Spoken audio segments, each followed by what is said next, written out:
Hello, good morning everybody again. Welcome to our second session on consolidated financial statements. Today we will discuss the consolidation procedures, joint arrangements, associates, and all the disclosures around which are covered by IFRS 12.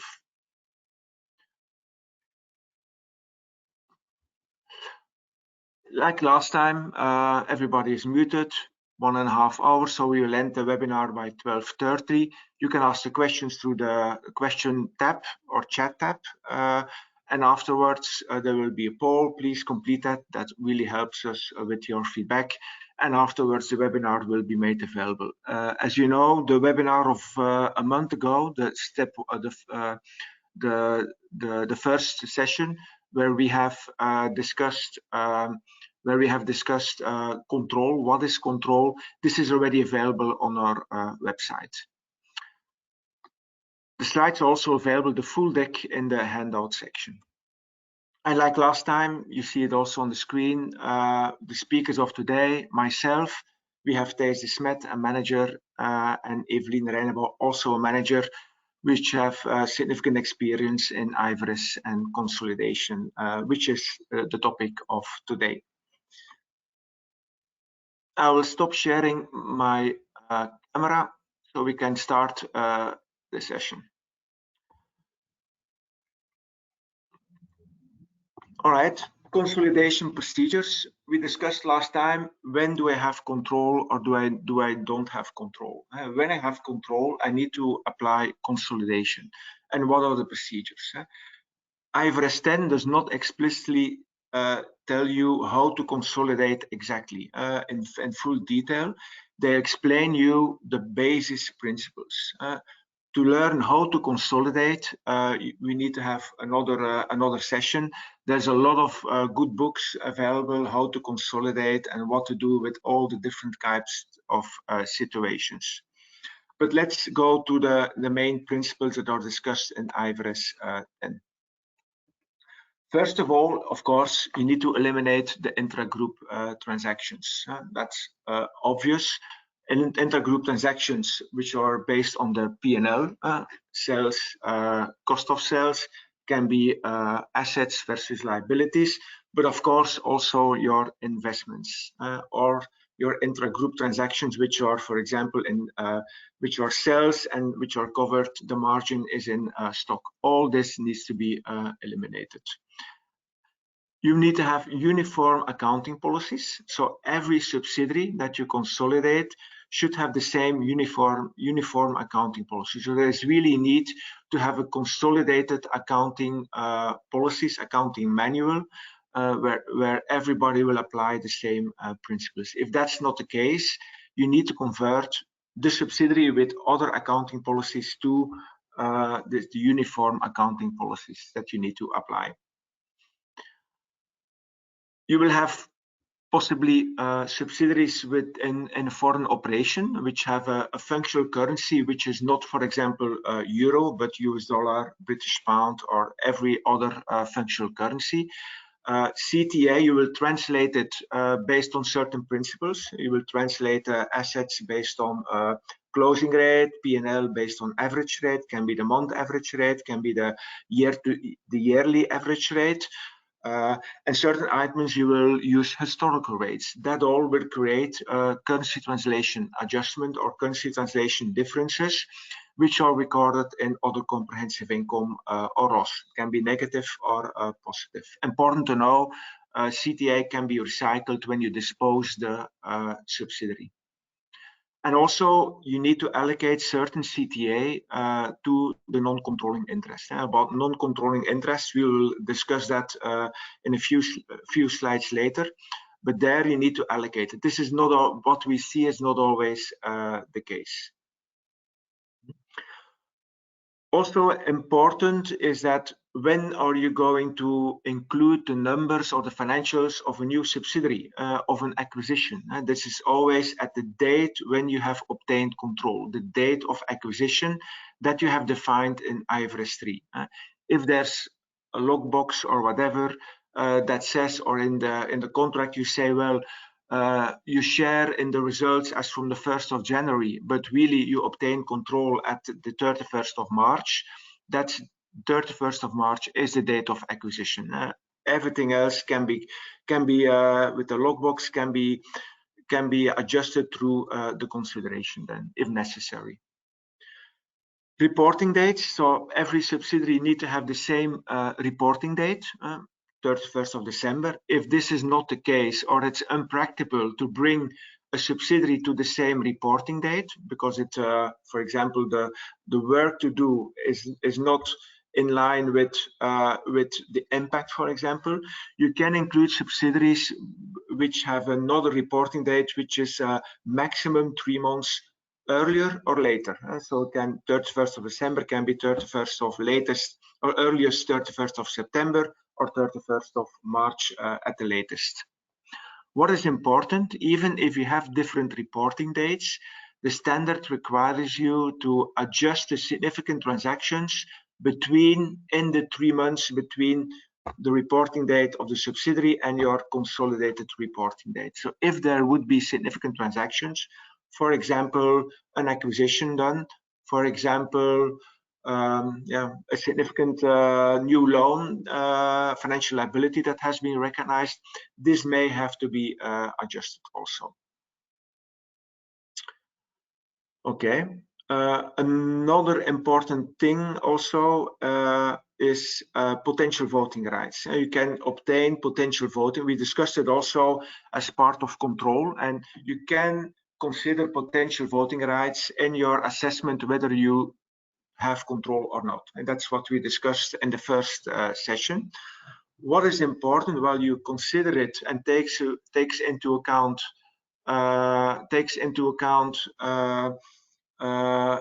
this for control, you may not take it into account for determine what is now the ownership percentage, because your ownership percentage will determine what you will recognize in what is allocated to the shareholders and what you will allocate to the non-controlling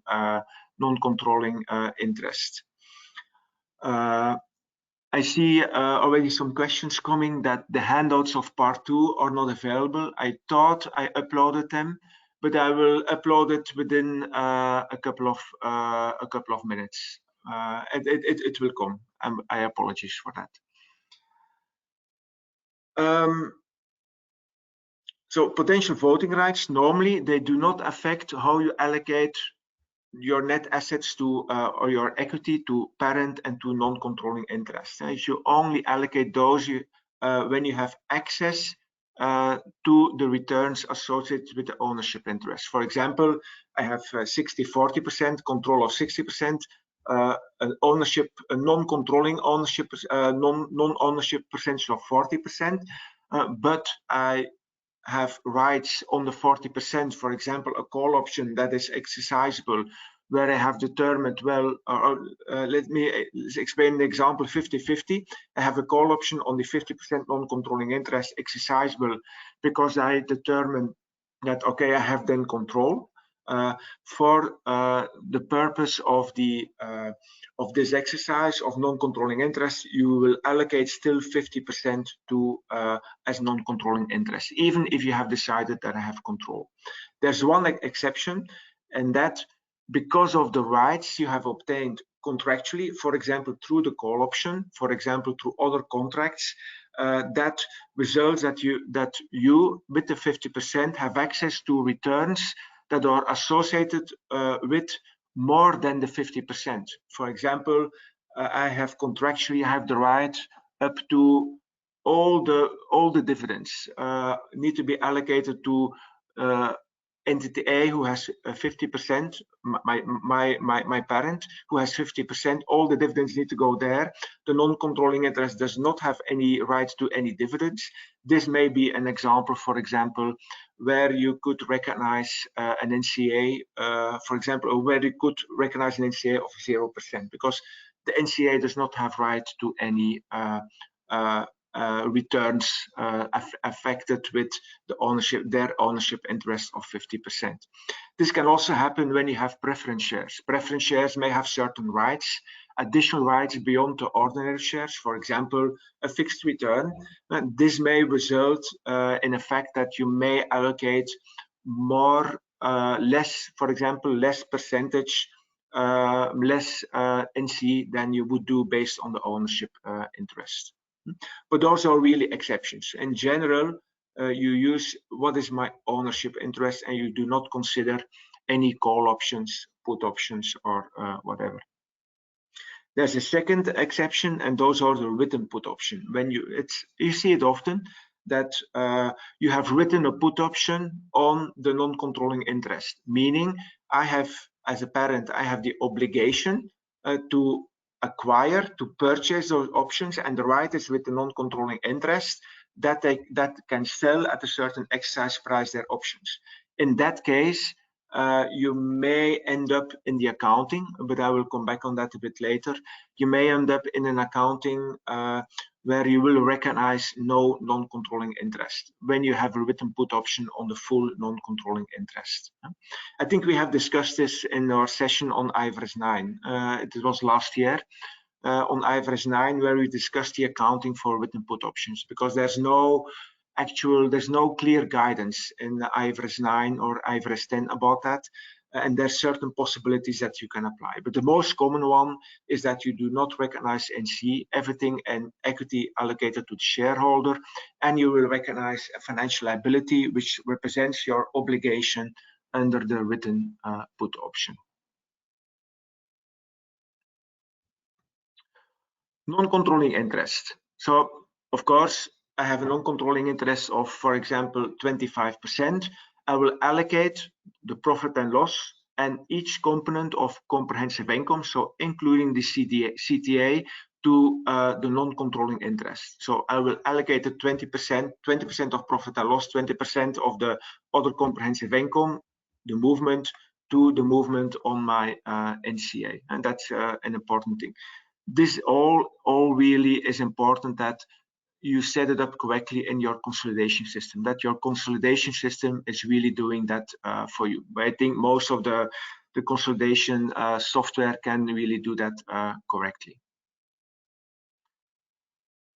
Even also important, you can have a debit non-controlling interest. So losses, you will still recognize or allocate, in my example, 20% of the losses to the non-controlling interest, which may result in a debit balance of your non-controlling interest. This is all normal or something you will have to do.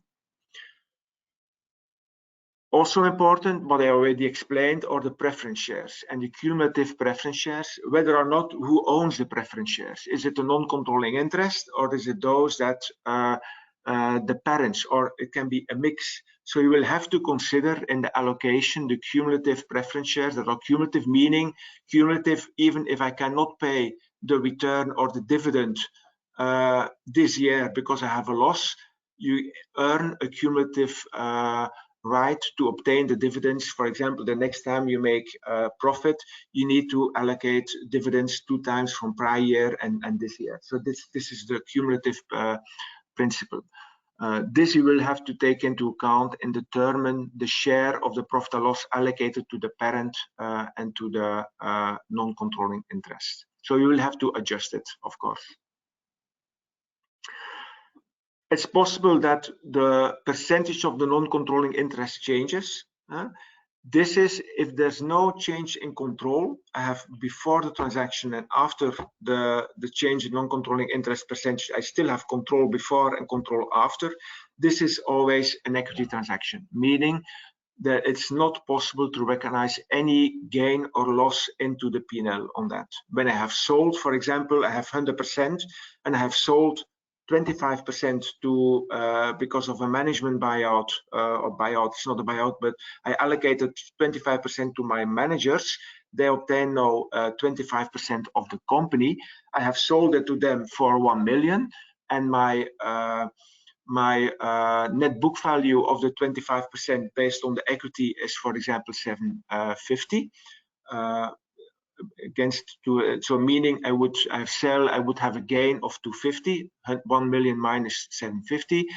Those 250 you cannot recognize into P&L. What you will see in your changes of movement of equity, you will see that your non-controlling interest increases by 1 million, and your you will see that your non-controlling interest increases, your reserves attributable to the shareholder will decrease, and there will be a total impact. There will be a line. It's not a reclass, but you will see 250 appearing. All right. So that's important. No, it's not possible to have any impact on the P&L. Every difference is recognized directly into the reserves or the non-controlling interest for the consideration paid or received.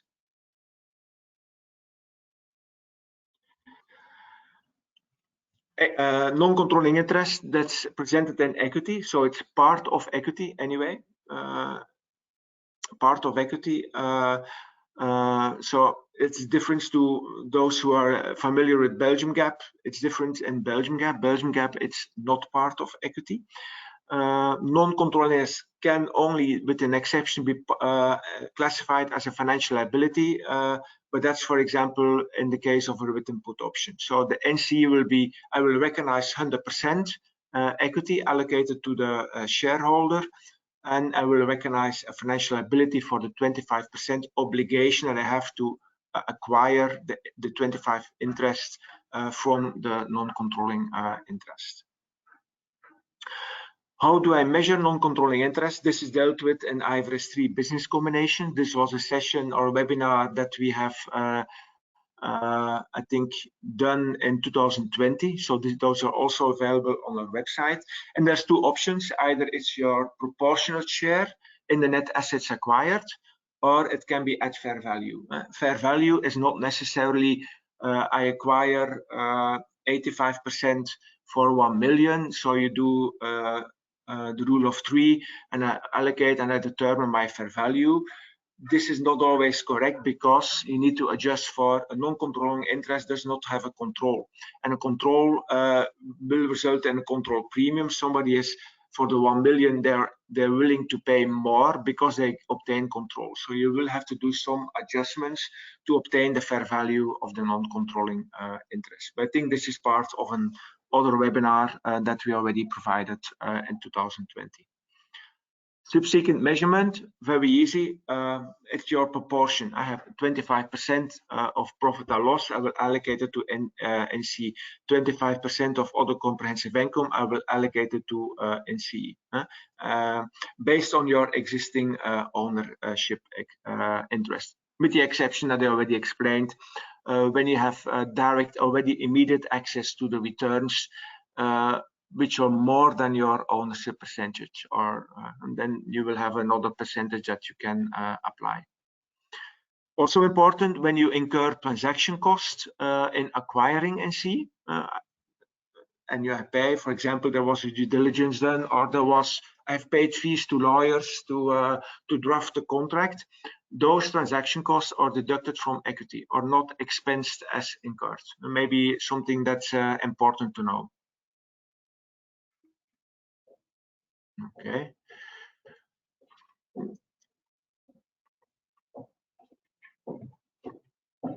Okay, when I lose control, it's possible. I lose control. There's certain steps to do, and we'll see it with an example. But of course, when I lose control, I cannot recognize the asset and liabilities anymore. So I will de-recognize the assets and the liabilities at the date of when control is lost.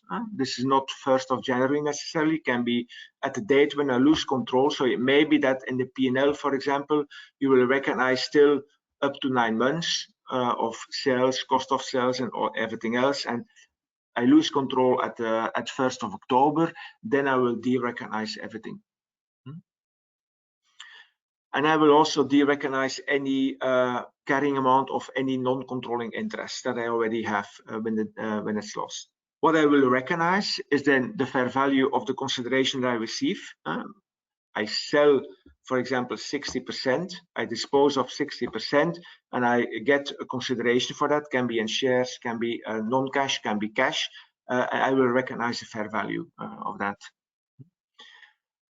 And then of course I sell only 60%. I still have 40% retained, investment retained in the entity that you will also recognize at fair value. So there may be, and that's typically with all the changes from an associate to a joint venture to a joint venture to a subsidiary, because I have control, but also way back and losing, you will always remeasure your investment and you will recognize the gain or loss.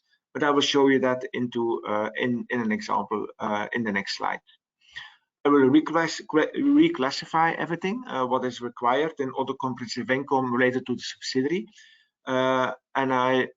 So also important when I dispose, for example, I have CTA and NCE, I dispose my NCE that is recyclable, or my CTA is also recyclable in other comprehensive income, not in NCE. I can recognize that into P&L as part of my gain or loss that I will recognize. And finally, what I will recognize is the result, and that's any gain or loss. But let's continue to an example. A parent sells 85% of a wholly owned subsidiary. So now I have 100%, and I sell 85%. So the company will retain 15% and will determine it's not an associate, it's not a joint venture. So I will recognize it under IFRS 9 at fair value through OCI, which is for equity instruments, one of the possibilities if it's not held for trading. There's an assumption I didn't have any OCI, so I made an example a bit simple. The net assets before disposal were 500 million. The cash proceeds that I obtained is 750 million for the 85% interest, and the fair value of the 15% is 130 million. In that case, which is approximately when you gross up the 750 for the 85% multiplied by 15%, you will approximately come up with 130. But like I said, you may have an argument to determine that the fair value is less because I don't have a control premium anymore. And for the 85% I obtain control, I pay a control premium. So it may be that the fair value may be lower even and not equaling the rule of 3 that you will apply.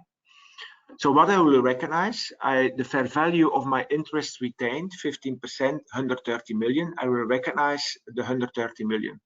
I receive debit cash. A debit cash is 750 million.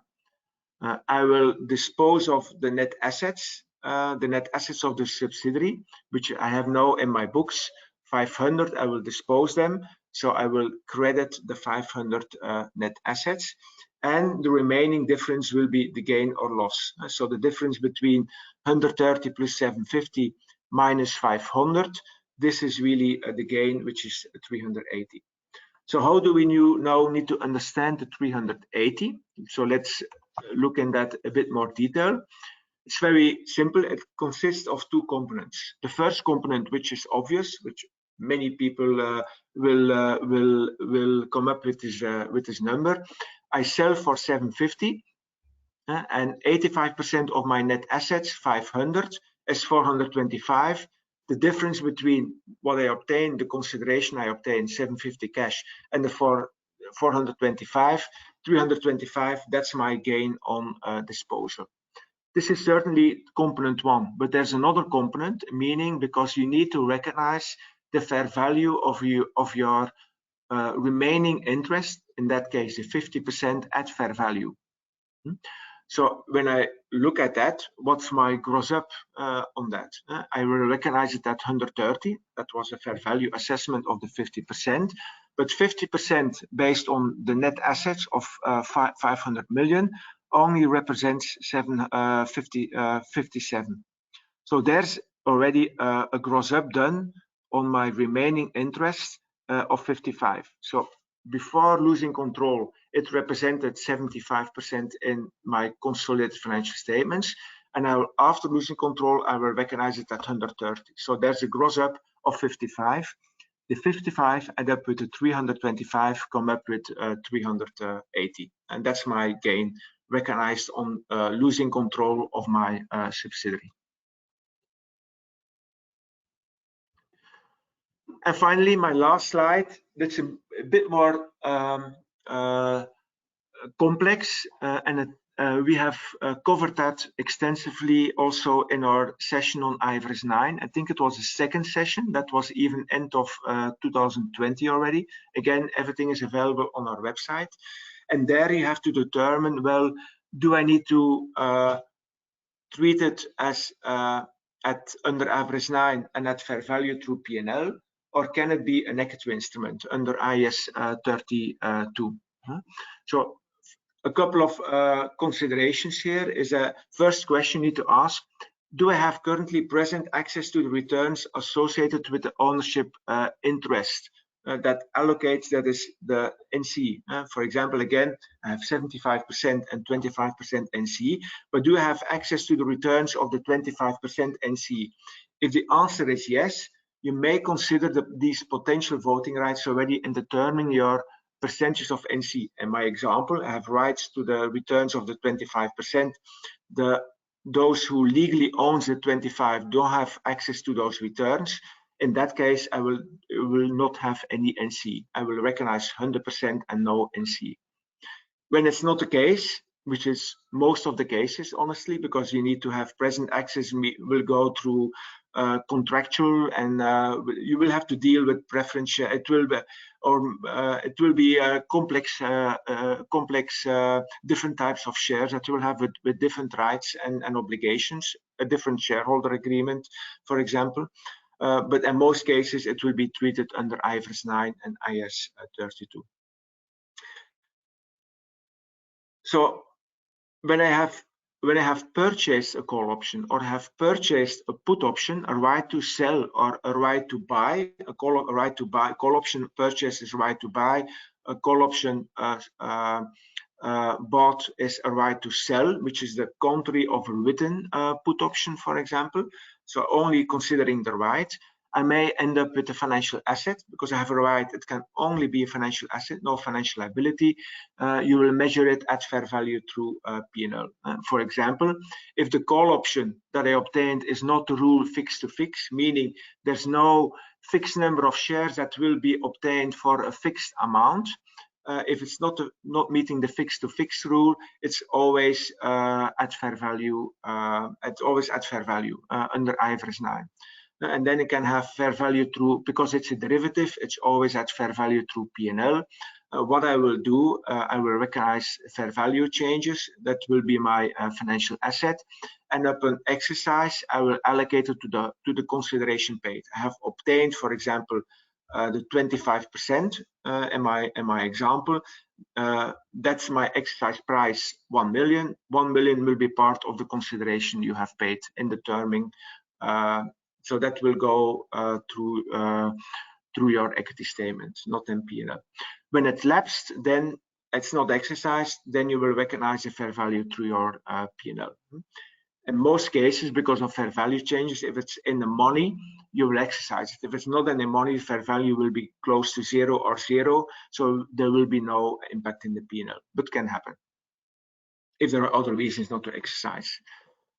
When it's an equity instrument, meaning, for example, the call option, I obtain a fixed number of shares, the 25% fixed number of shares for a fixed amount, not at fair value. Very often in those clauses you have, well, it's determined based on fair value, but if it meets the fixed to fix, then it may meet the definition of an equity instrument. And then it's very easy. There's no fair value accounting anymore. When you pay premium, you will recognize the premium, but when you don't pay anything, nothing happens. And if it's exercised, it's again part of your consideration pay directly in equity. And if it lapsed and there's no exercise, it remains in equity. So no impact on the P&L. There's also no remeasurement done at each reporting date, which is contrary to when it's a financial asset at fair value through P&L, it's always remeasured. And for the written put option, I refer to our webinar on IFRS 9, where you will recognize a financial liability and no NC, but there's different accounting policy options. You can determine your own accounting policy for this. Voilà, I think I'm at the end of, in general, everything about consolidation procedures. what we now propose, Evelyn will explain you how to deal with joint arrangements. Joint arrangements, which can be a joint, joint venture or even a joint operation. I will give the word to Evelyn. Yeah, thank you, Sam. So indeed, the next topic is joint arrangements. So that's in scope of IFRS 11. And this is the case when entities have an interest in arrangements that are controlled jointly. So two or more parties have a joint control. So important to decide whether you have a joint agreement is first assess whether the company has control. So that was already discussed in the previous webinar. So you need to use IFRS 10 to determine whether all parties have control over an arrangement. So do the parties have to act together to direct the activities that significantly affect the returns of the arrangements? So it's the relevant activities. Once you have determined whether there is control, you need to assess whether you have joint control. So joint control is the contractually agreed sharing of control over an arrangement, and it only exists when the decisions about relevant activities require an unanimous consent of the parties sharing control over an arrangement. So no single party can in fact control on its own. An arrangement can be a joint arrangement, even though not all parties have joint control. So in IFRS, there is a difference between parties who have joint control in a joint arrangement and parties who just participate and do not have joint control in a joint arrangement. As explained also in the previous webinar, it's always important when there is a change in facts and circumstances that you reassess whether you have control, that you reassess whether you have joint control.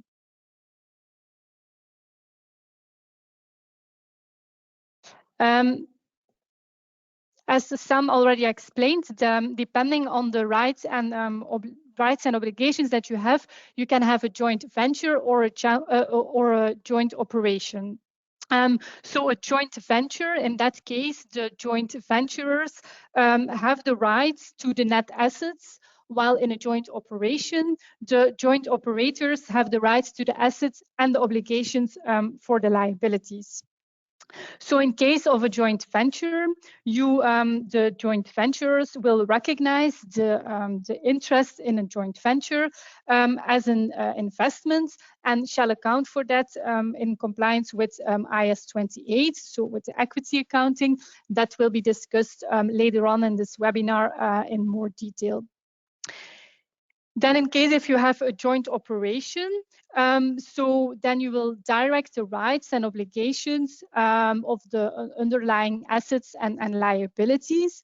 It can be in legal form, so like for example, when you have unlimited liability, or it can be in substance that you direct the rights and the obligations. The joint operators, they will recognize their own assets, their own liabilities, and their own transactions, so the revenue and the cost, but they will also include the share of the assets, the liabilities, and the transactions of those incurred jointly. Here again, it's important if there is a change in facts and circumstances that you reassess whether you have a joint venture or a joint operation.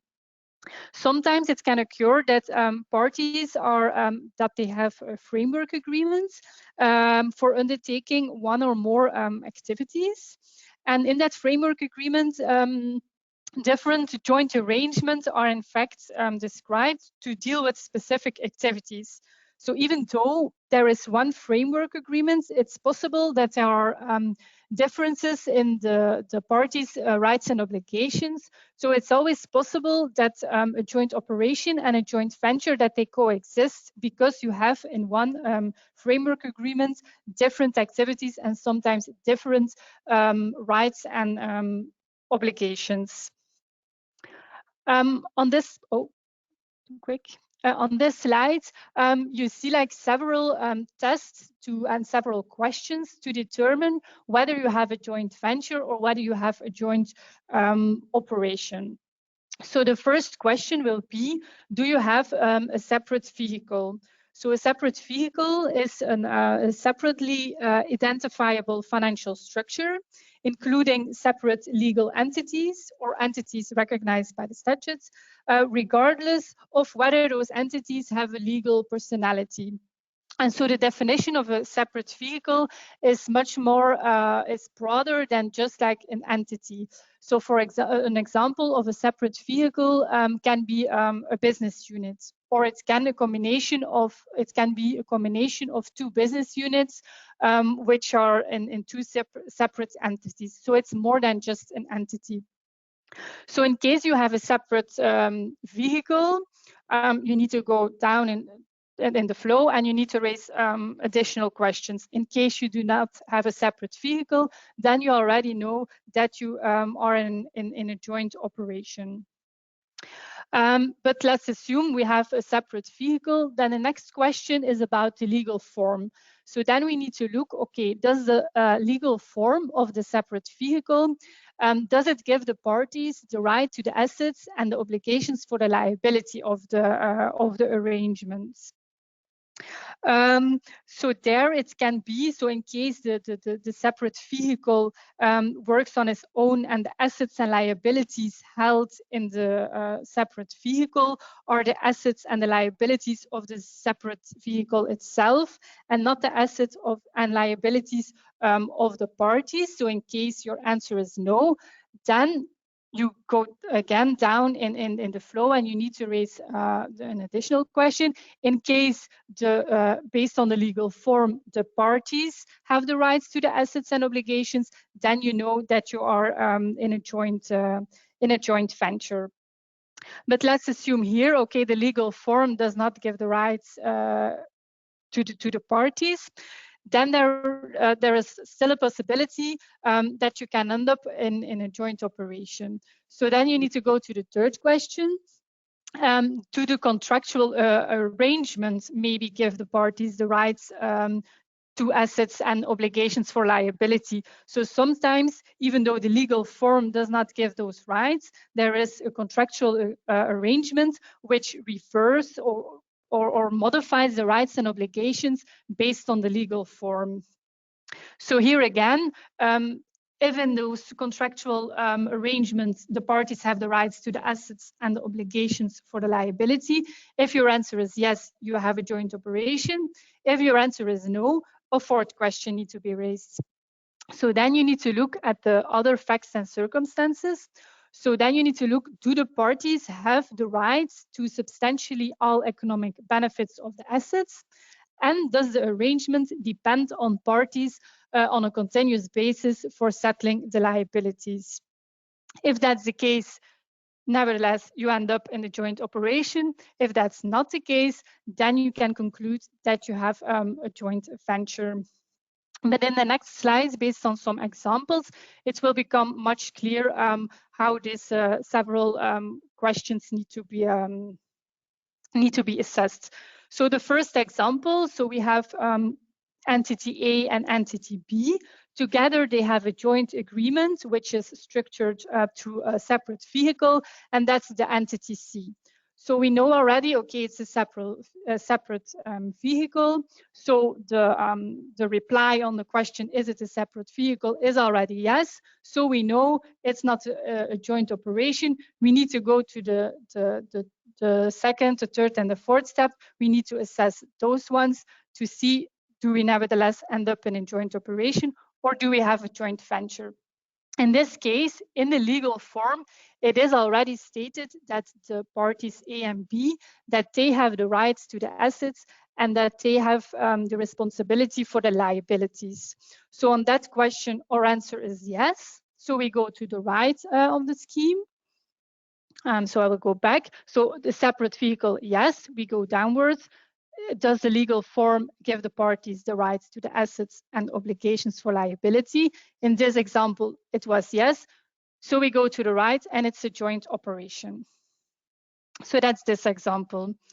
Then for the next example, so again, we have company A, company B, they have a joint agreement. There is a separate vehicle. They have a joint agreement, entity F. In this case, based on the legal form, we know that F has the rights to the assets and obligations. So that's different from the previous example. So on the second question, our answer will be no. And we need to have a look at the third question. We need to have a look at the contractual agreement. In this example, we see that based on the contractual agreement, the rights and obligations are in fact shared amongst the parties in proportion to the interest that they have in entity F. So on the question whether there is on the third question, whether there is a contractual agreement that give the parties the rights to the assets and the obligation for the liabilities, our answer is yes. So we go to the right and we know we have a joint operation. Then a third example. So in this case, we have a company G and a company H. Important here is, so they have a joint agreement, company P, and they want to manufacture a product that the joint controllers need for themselves. So what the output that is company B manufacturing will be sold by company G and company H and not by any third party. So here again, in line with the previous example, so we have a separate vehicle. Based on the form and the contractual agreement, we can conclude that P has the rights and assets, the rights to the assets and the obligations of the liabilities. So we need to have a look at the fourth parameter, which states, okay, the other facts and circumstances. Do the parties now have the rights to substantially all economic benefits? And does the arrangement depend on parties on a continuous basis? So the first one is, do they have all economical benefits? The answer is in this case, yes. So the partners, the parties J and H, they do not have the assets themselves. They do not have the plans for producing the products because the plant is from company P. But they have the rights to substantially all economic benefits of the plants because all output which is produced by the plant will be sold by company J and company H. So for the asset side, our reply on the fourth question is already yes. For the liability side, we also know that the arrangements, the joint arrangements, so company P, that there is no other source of cash for that entity because all cash that they will receive will just come from selling the output to company G and company H. So for the liability, our reply on the fourth question will also be yes. And we will again go to the right and we can conclude our arrangement is a joint arrangement. Let's, for example, assume that company J and H, they do not use the output for themselves, but they sell it to a third party. Then our conclusion will not change because still company P only depends on company J and company H. But let's, for example, assume that company J and H, that they change the terms of their contractual agreement and that the arrangement is also able to sell to a third party. Then our conclusion will change because in that case, company P will take demand risk, will take inventory risk, will take credit risk.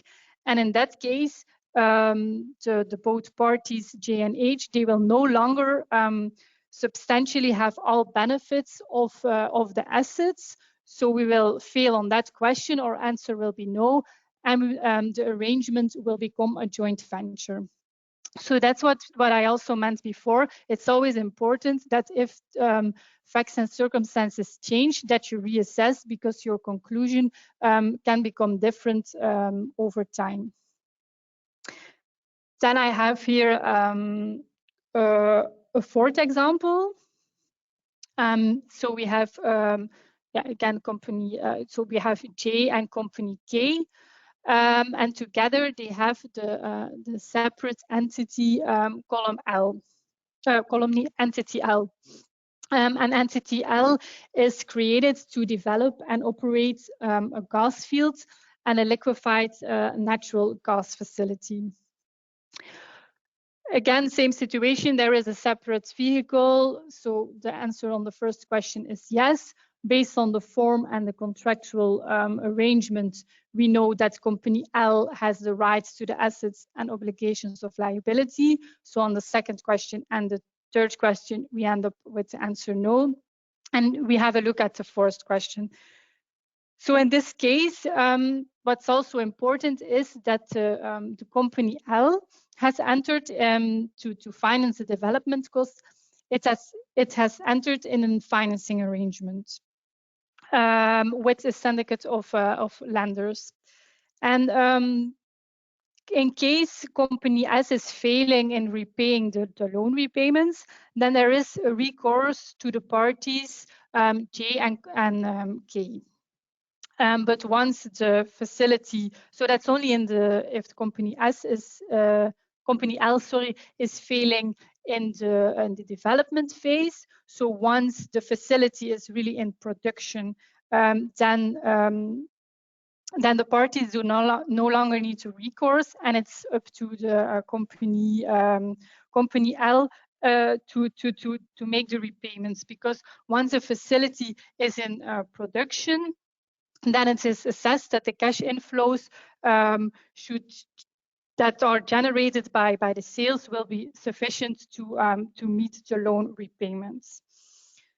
So here we need to look, okay, there is a recourse from the parties in case company L is failing in his repayment, so there is recourse, but we know that that recourse is a secondary obligation for the arrangement liabilities, because the loan will still be a liability for company S. It's not a loan from company J or company K. So we fail on that one. And then the arrangement itself has its own trade of the liquefied natural gas. So it's not dependent on the parties J and K on a continuous basis for settling their liabilities.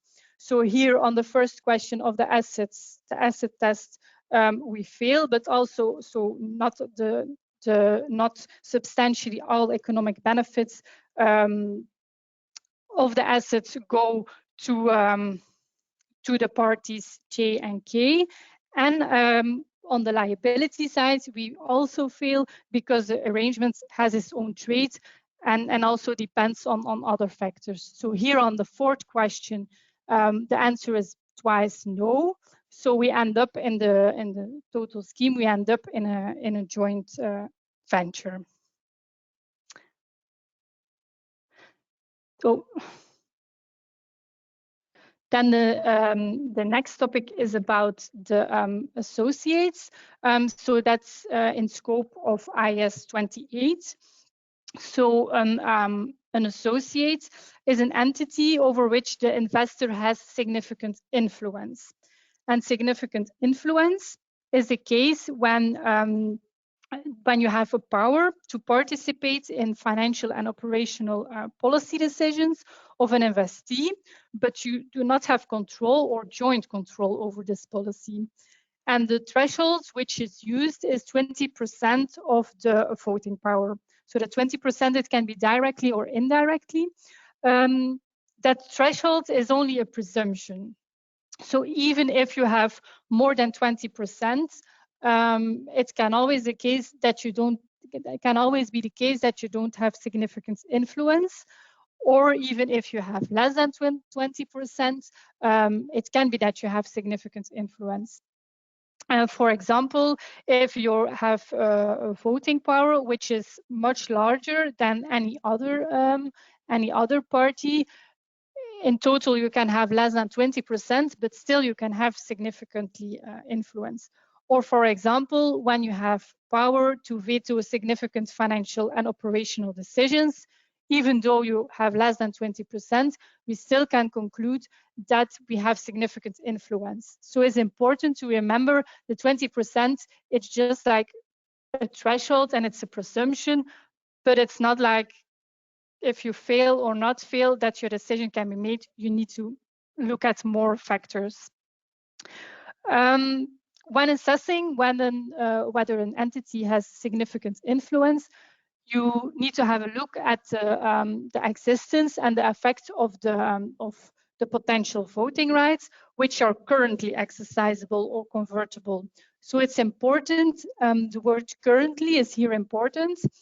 So it's not current if you cannot exercise or convert it until a future date or until the occurrence of a future event, then it's not current.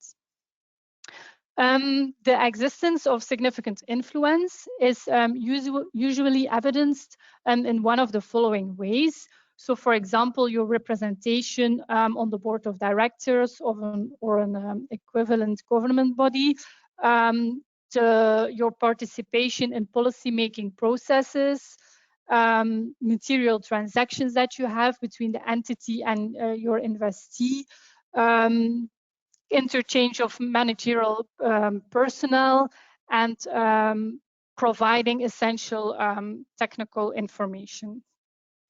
It's always possible that your entity, that you lose your significant influence when you lose the power to participate in those decisions. It can occur that you lose your significant influence even though your percentage of ownership is not changing.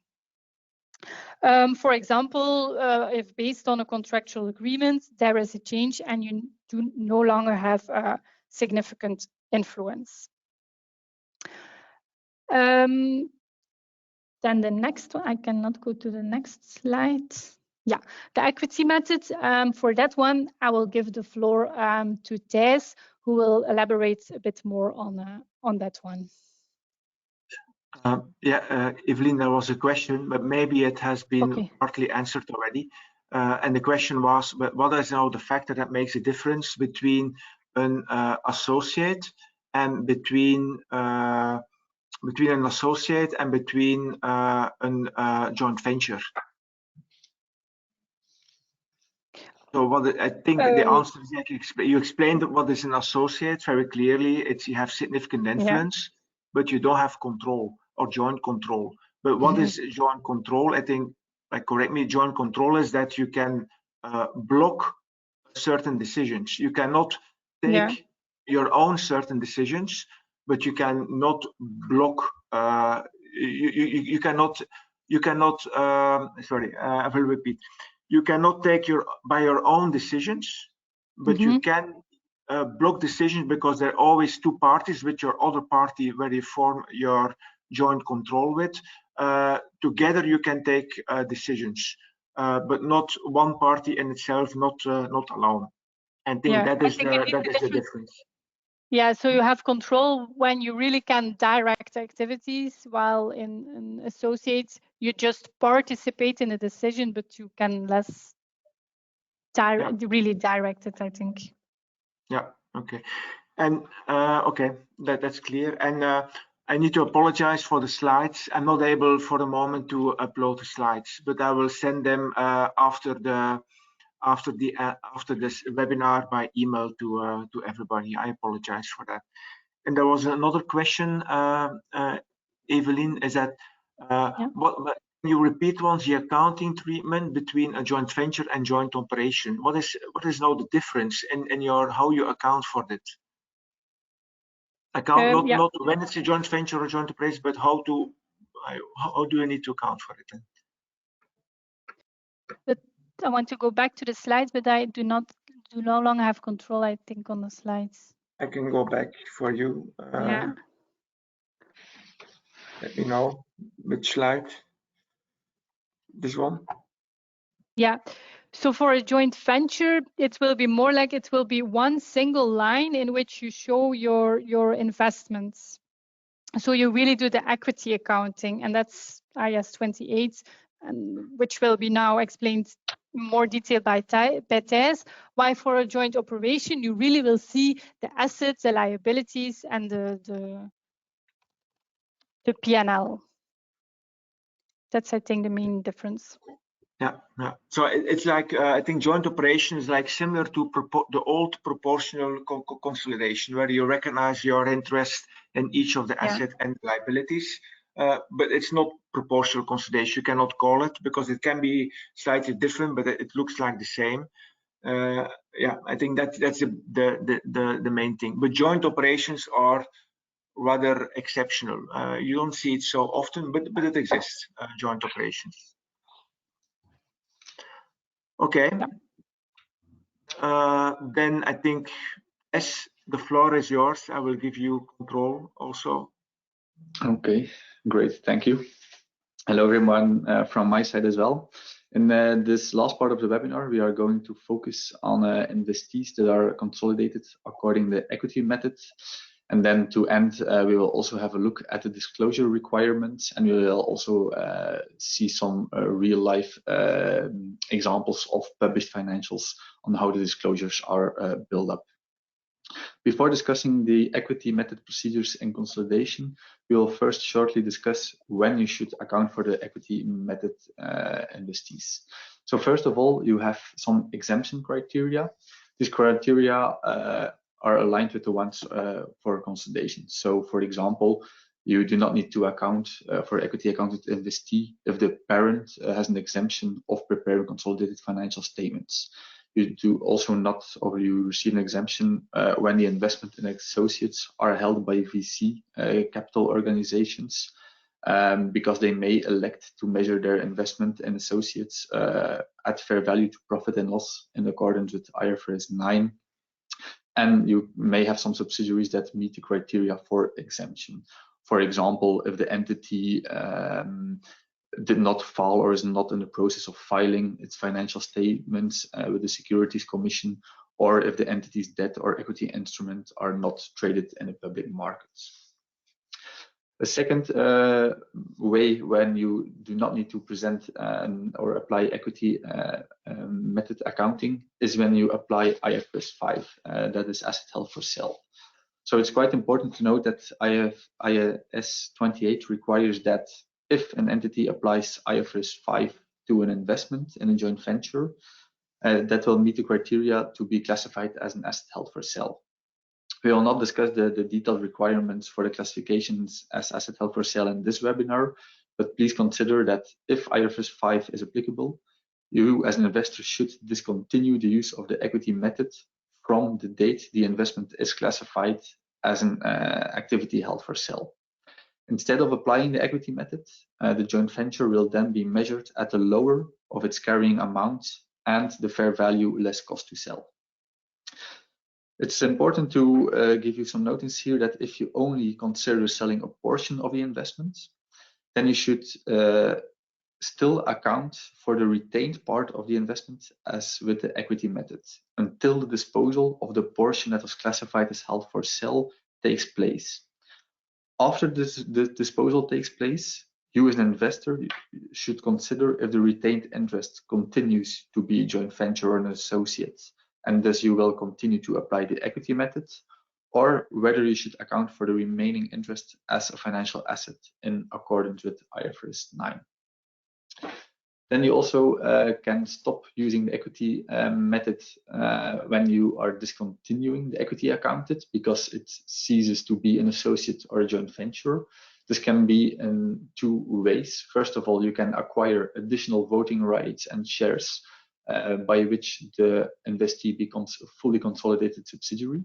When this is the case, you have a step acquisition, and you should apply the step acquisition as is described under IFRS 3 business combinations. Or your interest can decrease, by which the equity accounted associate becomes a financial asset, which is measured at fair value. Subsequent gain or loss after discontinuing the equity accounting method can be calculated with the formula as is shown on screen. So you take the fair value of the assets and you add the cash received from the disposal, and then you subtract the carrying amount of the date. You subtract the carrying amount at the date the equity accounting investee was discontinued. It's important to note here that, for example, when you have a step acquisition and you require the remaining shares in an associate, then you often see that the remeasurement of the previously held existing interests is recalculated by taking into account a control premium, since you obtained control over the acquired entity. Lastly, you can see that if an investment in an associate becomes a joint venture or vice versa, the group continues to apply the equity method and you do not remeasure the retained interest. Now let's have a look in the equity method procedures. Let me just see. Yeah. So the percentage share in the associate or joint venture is calculated by the holding of the parent and subsidiaries in the associate of the joint venture. And the holding of the group's other associates can be ignored for this purpose. As Sam already clearly stated in his part, you should make adjustments to consider uniform accounting policies. It is not because the investee is only accounted as a joint venture that you should not align your accounting policies. Yeah, so it's important to keep this in mind.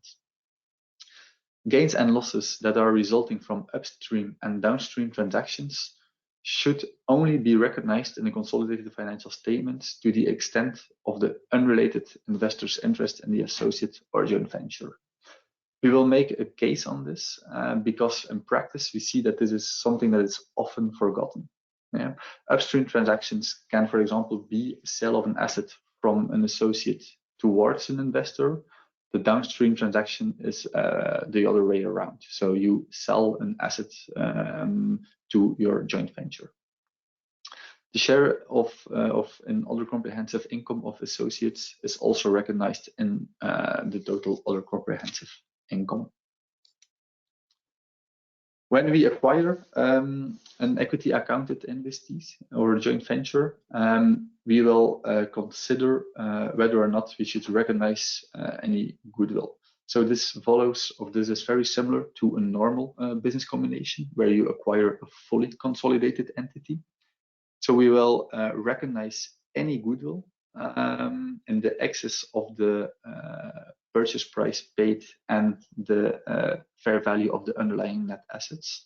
This goodwill will be included in the carrying amount of the investment and it will not be amortized. Please know that also very similar with fully consolidation, that any excess of the entity share of the net fair value of the investee's net assets will be recognized in profit and loss statement. When you have a goodwill on the acquisition of a joint venture, you should also consider to make a purchase price allocation analysis. This is very important because imagine you have a case where you acquire 50% and you acquire a new joint venture. And you pay an excess over the net or the fair value of the net identified assets of the investee. Then you will make a purchase price allocation and identify, for example, some customer relations that are depreciation or that are subsequently depreciated and some remaining goodwill. It's very important to note that if you identify intangible or tangible assets that should be depreciated, then you will have to recognize the depreciation in part of the joint venture's profit or loss after the initial accounting. Then the last point here, also some already mentioned this, the difference in the reporting date between the joint venture and the group can be no more than 3 months. Yeah. If there should be a difference between the reporting dates, this is possible, but then adjustments have to be made for all significant and material transactions that are made between these dates. After the initial consolidation, you as an investor share in the profit and losses of the joint venture. However, as an investor, you cease to recognize your share of the losses in an associate once the investment has been reduced to zero. So this is very important to note here. When your share and the losses are equal or they exceed the interest in the joint venture, then you discontinue recognizing all further losses. For this purpose, you as an investor, you should also consider not only the carrying amount of the investment of the equity accounted investee, but also any long-term interests that in substance form a part of the net investment. The most common example of this is, for example, a long-term intercompany receivable or loans that is not planned to be settled. So that should be considered also as a part of the investment. Items that do not or cannot be included are, for example, common trade receivables and trade payables. Once the investor's interest is reduced to zero, additional losses could be provided for, and a liability should be recognized only to the extent that the investor has incurred legal or constructive obligations on behalf of the associate or the joint venture. So this is only when you really have a legal or constructive obligation. If the associate or joint venture then in further periods starts reporting profits again, you as an investor, you can start resuming and recognizing the share of the profits, but only after the share of the profits are equal to the share of the losses that were not yet recognized. So this is important. If the GV starts making profit again, you can start recognizing your share of the profits, but only after the share equals the share of the losses that were not previously recognized. Then impairment. So under IFRS, you are obligated to perform impairment analysis. However, in net investment held in a joint venture is only impaired if the two presented conditions in the slide are met. The first condition is that there should be an objective evidence of impairment as a result of a loss-making event that occurs after initial recognition. And this loss-making event has a significant impact on the estimated future cash flows, and this impact should be able to be reliably estimated. So only if these two conditions are met, you should recognize an impairment loss on the net investment held in a joint venture. Let's now continue and have a look at a case of a downstream transaction. So as I already told, in practice, we sometimes see that this is something that is not considered in consolidation. So we will make a little case on this. So the case is quite straightforward. In the first year, we as an investor, we incorporate a new entity and we hold 50% of the interest and we pay 5 million euro for this. In the same year, at the beginning of the year, we as an investor, we will sell a license to the newly incorporated joint venture. This license is sold for 2.5 million euros and it will has a contractual life of 10 years. So the joint venture will depreciate the intangible assets, the license, over 10 years. The question now here is, what are the accounting entries in consolidation upon the sale of the license and in subsequent years? Let's have a closer look. So at the statutory standalone level of the parent entity or the selling entity, we have first of all the incorporation of the joint venture. So we recognize a participation in our balance sheet, which is the investment in our joint venture, and we pay our cash balance of 5 million. When we then sell our license to the joint venture for an amount of 2.5 million euros, we recognize a revenue and we receive a cash from our joint venture.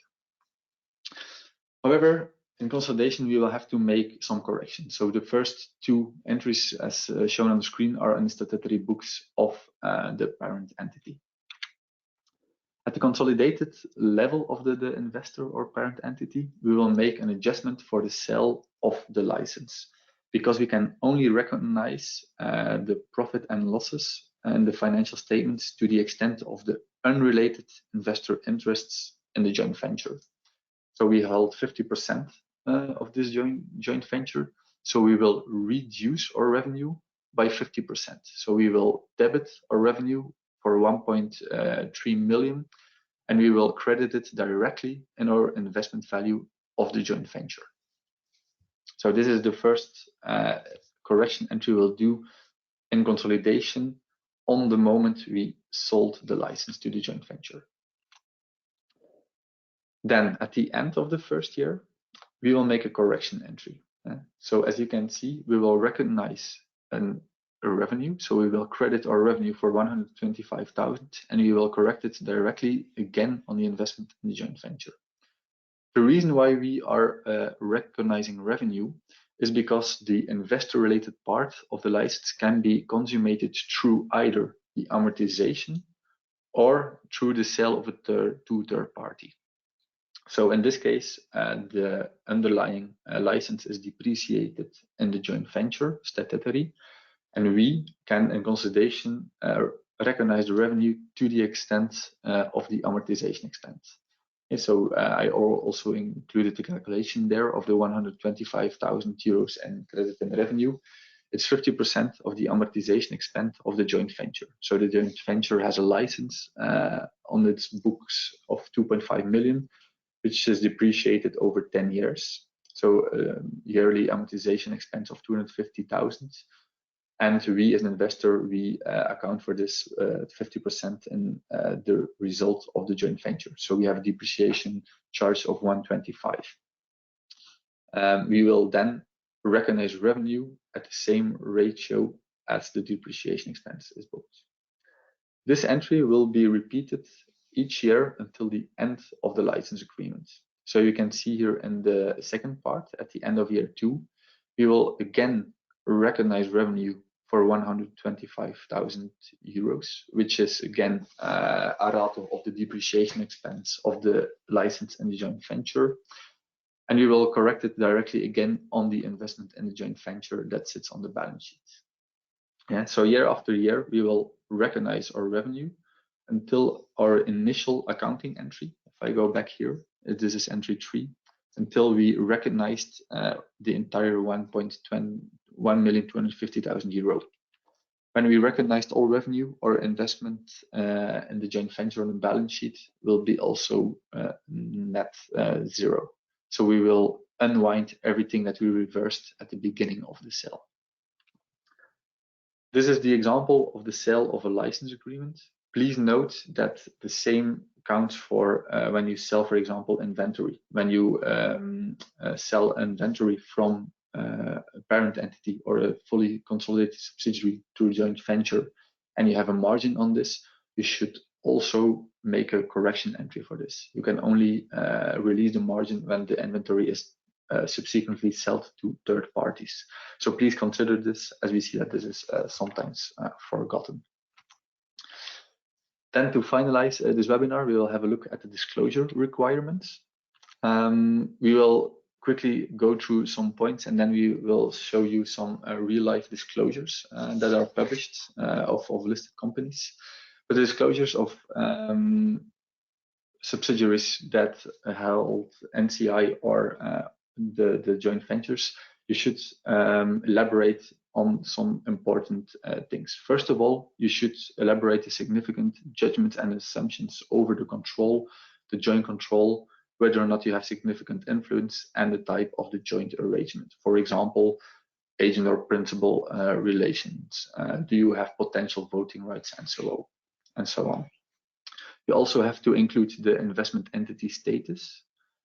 Then, if you have a group of entities which have NCI, you should also disclose the composition of the group. Then, very important, for non-controlling interests that are material to the group, you should include the name, location, the ownership percentage, the share to the non-controlling interest, and the accumulated non-controlling interest, and also summarize financial information. So please keep this in mind and do not forget this. You should always disclose all your material non-controlling interests. You also have to disclose your significant restrictions on these entities, and also the nature of potential risks that are associated with this. If you have consequent changes in the ownership, that do not result in a gain or loss of control, you do still have to disclose this fact that you, for example, acquired 1 or 2% additional voting rights. When you have joint arrangements or associates, you have to give some qualitative information. We will show an example later on, but you should also present summarized financial information for individual material joint ventures, or you can also aggregate multiple smaller non-material joint ventures. So you can present an aggregated summarized financial information for these. You should also disclose your interest in unconsolidated structured entities. But let's first have a look at some disclosures, real-life disclosures of equity method investees. So as you can see here, we present the name of the entity, the place of the business, and the ownership percentage. So we have an entity A, which is incorporated in Canada, and we have 1/3 of the ownership interests, and it is accounted for the equity method. And the carrying amount at the end of the reporting date was £1,290,000. As we discussed, we will present summarized financial information. So we have to at least give the split between the non-current assets and the current assets, as well as the non-current and current liabilities. Together, they form the net assets, which in this case is £967,000. The group's share of this net assets is 33%. So 33% of this 967,000 amounts to 322,000. However, you can see that we make a reconciliation of our part, so 322,000, to the total investment value, which is 1,290,000. The reason of this is the application of a purchase price allocation. So we identified goodwill in this transaction, but also intangible assets, which could be customer relations or licenses and so on. Together with this identified intangible assets, we also recognized deferred tax liabilities. So we really make the reconciliation between our share of the statutory net assets to the investment value in the consolidated financials. This 1.3 million rounded, this reconciles obviously with the face balance sheet. So the snip on the right side is a snip from the face balance sheet in which we present the investment value in our joint ventures. So we made a reconciliation in our note to the face balance sheet. Apart from balance sheet information, we also present a summarized profit and loss statement. So again, we have the statutory profit and loss statement of the joint venture. Then we calculate our group share of this, which is 1/3, which amounts to a loss of £142,000. Then we will account for the depreciation on the fair value adjustments. So we touched this point earlier in the webinar. So we will account for this depreciation expense on the fair value adjustments to come up with the total group share and the loss of the joint venture, which amounts to £188,000. It's important to also disclose the other comprehensive income. In this case, this is due to currency translation adjustments. And then you see that the total share in comprehensive income amounts to 167,000. It's important to note that in the face income statement, so in your primary income statement of the consolidated figures, you will have one line item that shows the share in the net loss or profit of the joint venture. So you can see that the 188,000 here reconciles with the face income statement.